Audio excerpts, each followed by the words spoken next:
જય શ્રી કૃષ્ણ મિત્રો, નિત્ય સત્સંગમાં આપ સૌનું સ્વાગત છે। આજે આપણે સાંભળીશું શ્રીમદ ભાગવત કથાનો 10મા સ્કંદનો સારાંશ।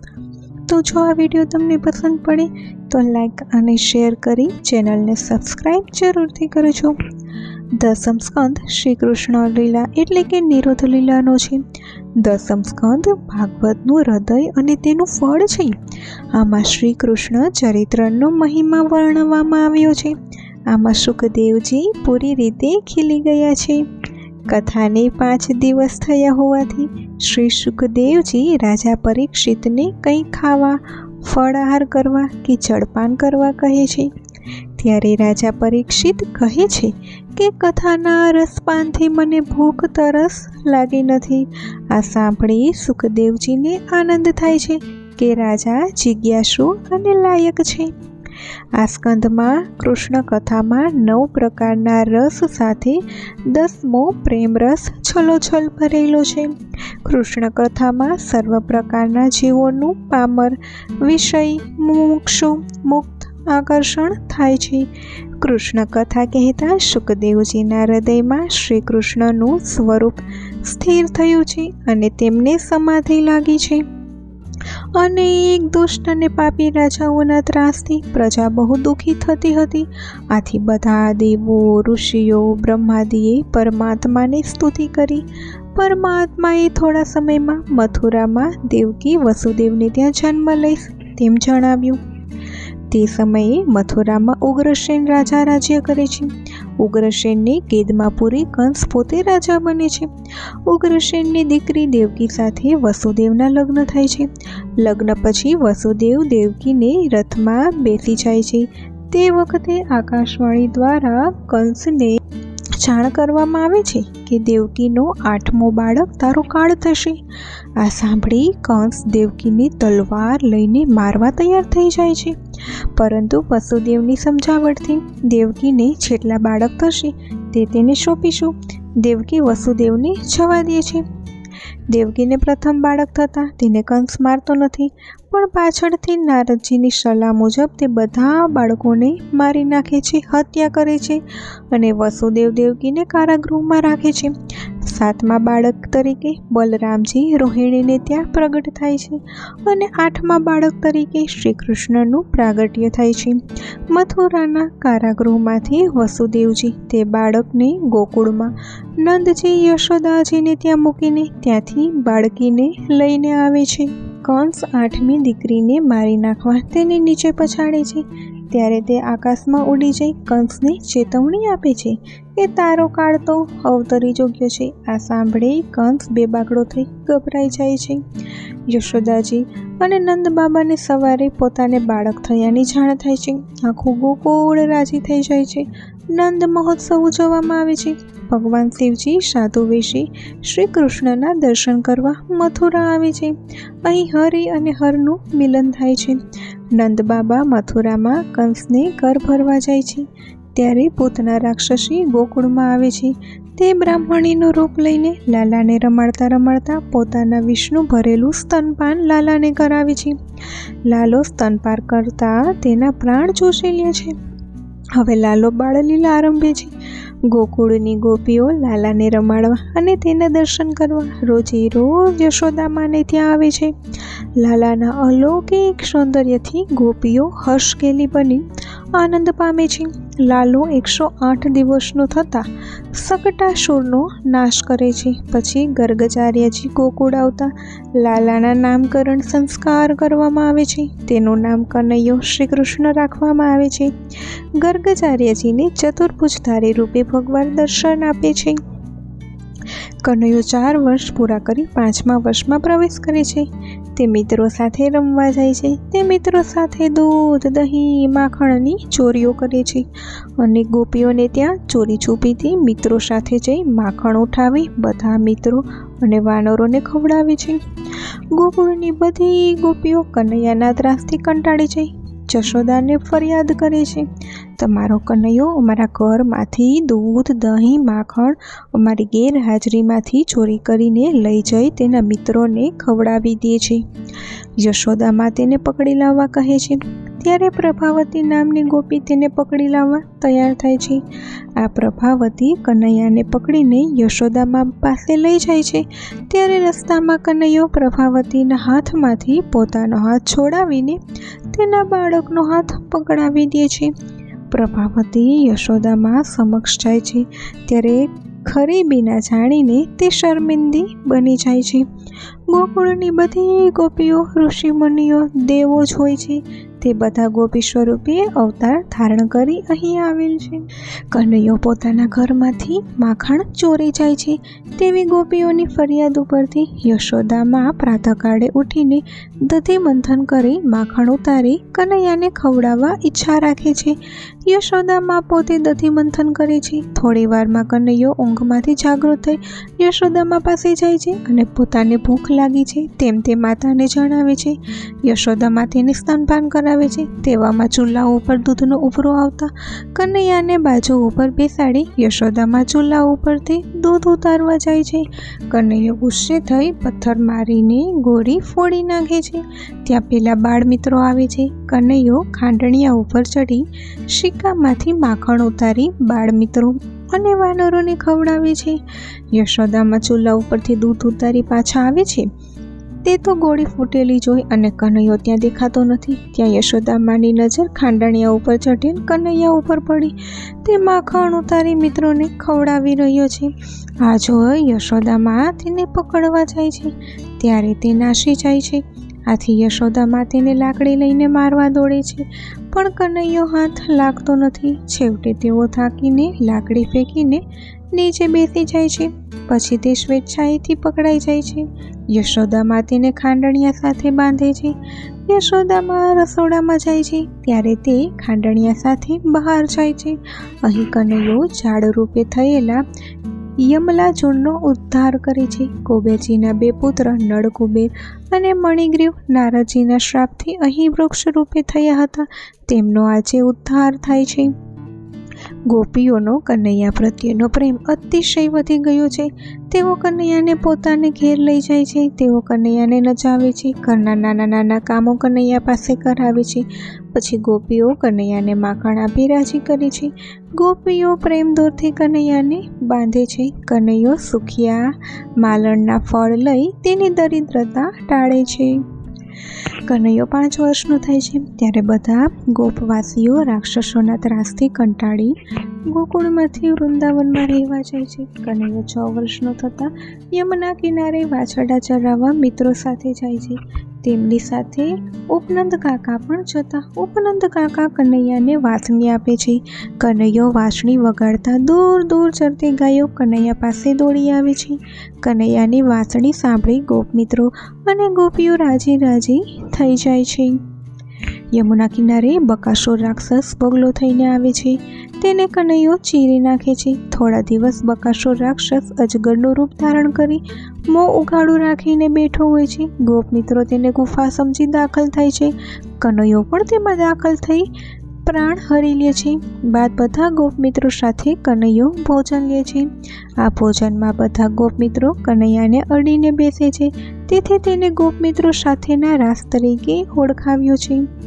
શાંડિલ્ય ઋષિના પુત્ર મધુમંગલ સાથે છાશ પીવાની બાબતમાં કનૈયો હઠાગ્રહ કરતા મધુમંગલ તે છાશ ઉતાવળથી પી જવા મોઢામાંથી છાશનો જે રેલો નીકળે છે તેથી કનૈયો તેનું મોઢું ચાટીને છાશનો આસ્વાદ લે છે. આ કનૈયાના પ્રેમની પરાકાષ્ઠા દર્શાવે છે. બ્રહ્માજી કનૈયો પરમાત્મા છે કે સામાન્ય જીવ છે તે જાણવા ગોપ બાળકો અને વાછરડાઓનું હરણ કરીને લઈ જાય છે. તેથી કનૈયો અનેક સ્વરૂપો ધારણ કરી ગોપ બાળકો, વાછરડાઓ અને તેમની સાધન સામગ્રી બની 1 વર્ષ સુધી લીલા ચાલુ રાખે છે. કનૈયો ગોપ બાળકોના સ્વરૂપે થઈ વૃદ્ધ ગોપીઓ સાથે આત્મીયતા સાધે છે. તેને વૃદ્ધ ગોપીઓ સાથેનો રાસ કહે છે. વાછરડાઓ સ્વરૂપે થઈ ગાયોને પરમાનંદ આપે છે. તેને ગાયો સાથેનો રાસ તરીકે ઓળખવામાં આવે છે. આમ 1 વર્ષ પછી બ્રહ્માજીને પ્રતીતિ થાય છે કે કનૈયો એ જ પરમાત્મા છે. બ્રહ્માજી પોતાની હાર કબૂલી પરમાત્માની સ્તુતિ કરે છે. આમ કનૈયો બ્રહ્મા મોહ નિવારણ લીલા કરે છે. કનૈયો 7 વર્ષનો થતાં તે ગાયો ચરાવવા જાય છે. તે વત્સપાલ મટી ગોપાલ બને છે. તાલવનમાં ધેનુકાસુર રાક્ષસ ગધેડા રૂપે થઈ બધાને ત્રાસ આપે છે. બલરામજી તેનો નાશ કરે છે. બાદ બીજા દિવસે કનૈયો કાલિયાનાગને નાથે છે અને ધરામાંથી બીજે ચાલ્યા જવાનું તેને કહે છે. પછી વનમાં દાવાગ્નિનું પાન કરી ગાયો તથા ગો બાળકોનું રક્ષણ કરે છે. ત્યાર પછી પ્રબલાસુર રાક્ષસને હરે છે.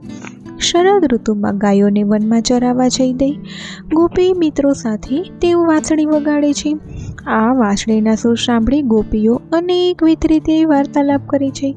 આ વાર્તાલાપને વેણુગીતમાં વણી લેવામાં આવેલ છે. ત્યાં યશોદામાં આવે છે. યશોદામાને ગોપીઓ વચ્ચે પણ વાર્તાલાપ થાય છે. એક વખત બ્રાહ્મણ પત્નીઓ ભોજન સામગ્રી લઈ આવી કનૈયાને ખવડાવે છે. બાદ ગોવર્ધન લીલા થાય છે. વૃંદાવનવાસીઓ ઇન્દ્રની પૂજા કરતા હોય છે. તેને બદલે કનૈયો ગોવર્ધન પર્વતની ગોવર્ધનનાથની પૂજા કરવાનું કહે છે. બધા ઇન્દ્રની પૂજા ન કરતા ગોવર્ધનનાથની પૂજા કરે છે, જેથી ઇન્દ્ર નારાજ થઈ મેઘોનો મુસળધાર વરસાદ વરસાવવાનું કહે છે. કનૈયો પોતાની ટચલી આંગળી ઉપર ગોવર્ધન પર્વતને ઉચકી તેની નીચે બધાને રાખી વરસાદથી બધાનું રક્ષણ કરે છે. આમ કનૈયો ઇન્દ્રનો ગર્વ ઉતારે છે. પછી વરુણદેવનો પરાભવ કરી વરુણદેવનો ગર્વ પણ ઉતારે છે. યમુના કિનારે વસ્ત્ર ઉતારી ગોપીઓ યમુનામાં નગ્ન સ્નાન કરે છે. તેના વસ્ત્રોનું કનૈયો હરણ કરી ગોપીઓ સાથે જળદેવતાની માફી મંગાવે છે. પછી રાસલીલા આવે છે.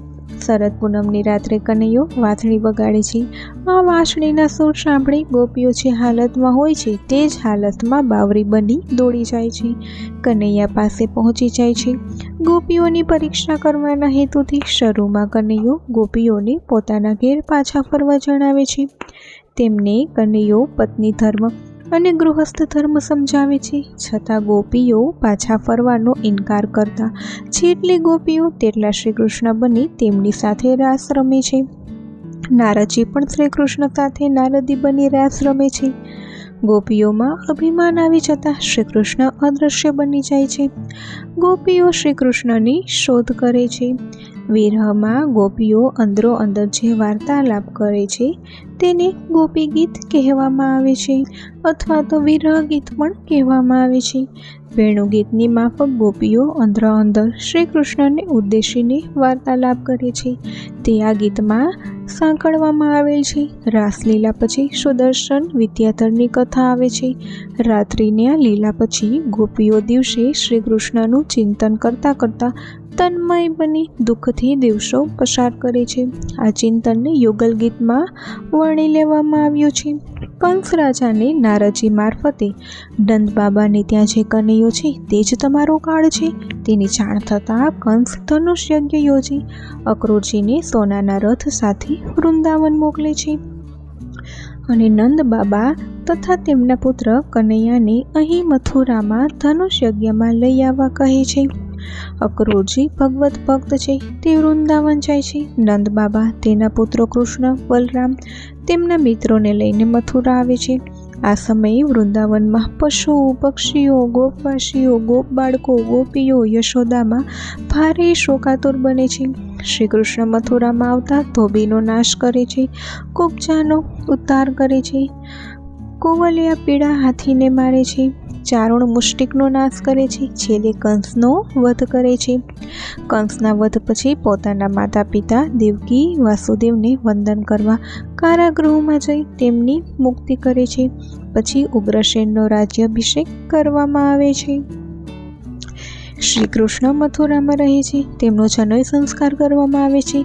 વિદ્યા અભ્યાસ માટે સાંદીપની ઋષિના આશ્રમમાં મૂકવામાં આવે છે.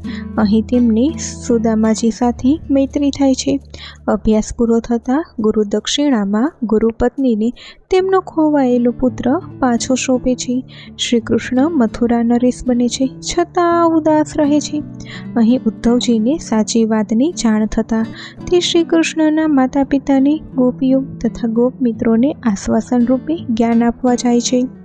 ઉદ્ધવજી વૃંદાવન જતાં તેમના માતા પિતાની, ગોપમિત્રોની અને ગોપીઓની શ્રી કૃષ્ણ વગર જે હાલત દર્શાવવામાં આવેલ છે તે ભલભલા કઠોર હૃદયને પણ પીગળાવી આંખમાંથી આંસુ બહાવે છે. ઉદ્ધવજી જ્ઞાનનો ઉપદેશ આપવાનું ભૂલી જઈ તેમની પાસેથી પ્રેમ લક્ષણા ભક્તિનો પાઠ તે કહે છે. ત્યારબાદ શ્રી કૃષ્ણની રાજસ લીલા બતાવવામાં આવે છે. શ્રી કૃષ્ણ કંસનો વધ કરતા કંસની પત્નીઓ પોતાના પિતા જરાસંઘને ત્યાં જઈને રહે છે. જરાસંઘ 17 વખત મથુરા ઉપર ચઢાઈ કરે છે. 17 વાર બલરામ શ્રી કૃષ્ણ જરાસંઘનો પરાજય કરે છે. જરાસંઘ 18મી વખત કાળિયાવન સાથે મૈત્રી કરીને મથુરા ઉપર ચઢાઈ કરે છે. તેથી શ્રી કૃષ્ણ સમુદ્રની મધ્યમાં દ્વારિકા નામની નગરી વસાવે છે. ત્યાં પણ જરાસંઘ કાળિયાવન સાથે પાછળ પડે છે. એટલે શ્રી કૃષ્ણ પ્રવસણ પર્વત ઉપર જાય છે. ત્યાં કાળિયાવન પીછો કરે છે, જેથી તે ગુફામાં દાખલ થઈ જાય છે. તેની પાછળ કાળિયાવન પણ આવે છે. કાળિયાવનને બ્રહ્માજીએ વરદાન આપેલ કે યદુકુળમાં જન્મેલો કોઈ પણ તને મારી શકશે નહીં. આ વરદાનને સત્ય કરવા શ્રી કૃષ્ણ જાતે કાળિયાવનને મારતા નથી. તેથી મુચકુંદ રાજા પર્વતની ગુફામાં રહી તપસ્યા કરે છે. ત્યાં શ્રી કૃષ્ણ આવે છે. પાછળ કાળિયાવન દોડતો દોડતો આવે છે. કાળિયાવન શ્રી કૃષ્ણ સમજી સૂતેલા મુચકુંદને પગની લાત મારે છે. મુચકુંદના નેત્રો ખોલે છે. મુચકુંદની દ્રષ્ટિ કાળિયાવન પર પડતા તે બળીને ભસ્મ થઈ જાય છે. હવે રૂકમણી વિવાહની કથા આવે છે. રૂકમણીજી લક્ષ્મીજીનો અવતાર છે. વિદર્ભ નગરીના રાજાની તે દીકરી છે. તેનો ભાઈ રૂકમી તેનું વાગદાન શિશુપાલ સાથે કરે છે, જે રૂકમણીજીને ગમતું નથી. તેથી તે બ્રાહ્મણ સાથે ચિઠ્ઠી લખીને શ્રી કૃષ્ણને મોકલે છે અને જણાવે છે કે તેમની ઈચ્છા વિરુદ્ધ તેમનો ભાઈ રૂકમી તેને શિશુપાલ સાથે પરણાવવા માગે છે. પોતે શ્રી કૃષ્ણને જ પરણવા માગે છે, માટે તેઓ આવીને તેમનું હરણ કરીને લઈ જાય. શ્રી કૃષ્ણ બ્રાહ્મણ સાથે વિદર્ભ નગરીમાં જઈ રૂકમણીને જાણ કરી મંદિરેથી સીધા હરણ કરીને નાસે છે. તેમની પાછળ રૂકમી, શિશુપાલ, જરાસંઘ પડે છે. બલરામને જાણ થતાં તે પણ લશ્કર સાથે વિદર્ભ નગરી જવા નીકળે છે. રસ્તામાં બલરામ અને શ્રી કૃષ્ણ રૂકમી, શિશુપાલ, જરાસંઘ વગેરેનો પરાજય કરે છે. છેવટે શ્રી કૃષ્ણ વૃંદાવનથી નંદ બાબા, યશોદા, ગોપ મિત્રો, ગોપીઓ બધાને મથુરા બોલાવે છે. પછી રૂકમણીજી સાથે લગ્ન કરે છે. તેમનું બીજું લગ્ન સત્યભામા સાથે, ત્રીજું લગ્ન જામવંતી સાથે, ચોથું લગ્ન કાલિંદી સાથે, પાંચમું લગ્ન મિત્રાવિંજી સાથે, છઠ્ઠું લગ્ન સત્યા સાથે, સાતમું લગ્ન ભદ્રાજી સાથે અને આઠમું લગ્ન લક્ષ્મણાજી સાથે થયું છે. ભૌમાસુરે 16,000 રાજકન્યાઓને કેદમાં રાખેલ છે. શ્રી કૃષ્ણ ભૌમાસુરને મારીને 16,000 રાજકન્યાઓને કારાગૃહમાંથી મુક્ત કરે છે. આ રાજકન્યાઓ ભૌમાસુરના કેદખાનામાં રહેલ, તેથી તેઓની સાથે કોઈ લગ્ન કરવા તૈયાર થતા નથી. છેવટે શ્રી કૃષ્ણ તેમની સાથે લગ્ન કરે છે. આ 16,000 કન્યાઓના લગ્ન વખતે 16,000 મંડપ, 16,000 ગર્ગચાર્યજી પોતાની લીલાથી રચી એક જ મુહૂર્તે વિધિપૂર્વક લગ્ન કરે છે. બધી રાણીઓ સાથે રહીને બધાને રાજી રાખે છે. ઉષા અનિરુદ્ધની કથા આવે છે. બાણાસુરની પુત્રી ઉષા સાથે શ્રી કૃષ્ણના પુત્ર અનિરુદ્ધનું લગ્ન થાય છે. આ લગ્નમાં બાણાસુર વિઘ્ન નાખે છે. બાણાસુરને 1000 હાથ હોય છે. તે શ્રી કૃષ્ણના 4 હાથવાળો રાખીને છોડી દે છે. તે પછી નુર્ગ રાજાનો ઉદ્ધાર કરે છે. શ્રી કૃષ્ણનો સંસાર જોવા નારદજી આવે છે. નારદજી જે મહેલમાં જાય ત્યાં તેમને શ્રી કૃષ્ણનો ભેટો થાય છે. છેવટે નારદજી શ્રી કૃષ્ણની માફી માંગે છે. યુધિષ્ઠિરના રાષ્ટ્રયજ્ઞમાં શ્રી કૃષ્ણની પ્રથમ પૂજા થતાં શિશુપાલ ઉશ્કેરાઈને શ્રી કૃષ્ણને ગાળો પાંડે છે. છેવટે શ્રી કૃષ્ણ સુદર્શન ચક્રથી શિશુપાલનો વધ કરે છે. આ અગાઉ જરાસંઘને ત્યાં શ્રી કૃષ્ણ, ભીમ, અર્જુન બ્રાહ્મણ વેશે જાય છે. ત્યાં ભીમ જરાસંઘ સાથે યુદ્ધ કરી શ્રી કૃષ્ણના સૂચન મુજબ તેમનો નાશ કરે છે. પછી સુદામા ચરિત્ર આવે છે.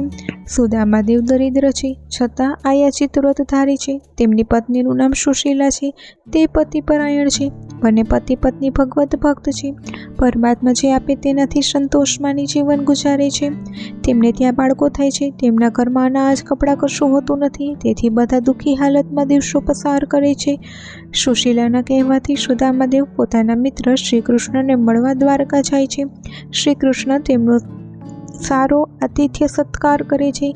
સુશીલાને ભેટ મોકલેલ પૌવા શ્રી કૃષ્ણ આરોગે છે અને સુદામાદેવના કપાળમાં લખેલ શ્રીશયને ભૂંસી નાખી યશ શ્રી લખીને સુદામાદેવનું દરિદ્ર નાબૂદ કરી નાખે છે. સુદામાદેવને શ્રી કૃષ્ણ સમૃદ્ધિશાળી બનાવે છે, છતાં સુદામાદેવને તેમની પત્ની ભગવત ભક્તિ વળગીને રહે છે અને છેલ્લે વેદ સ્તુતિની કથા આવે છે. તો મિત્રો, આ હતી શ્રી કૃષ્ણ ભગવાનનું જીવન ચરિત્ર, શ્રીમદ ભાગવત કથાનો સ્કંદ 10મો.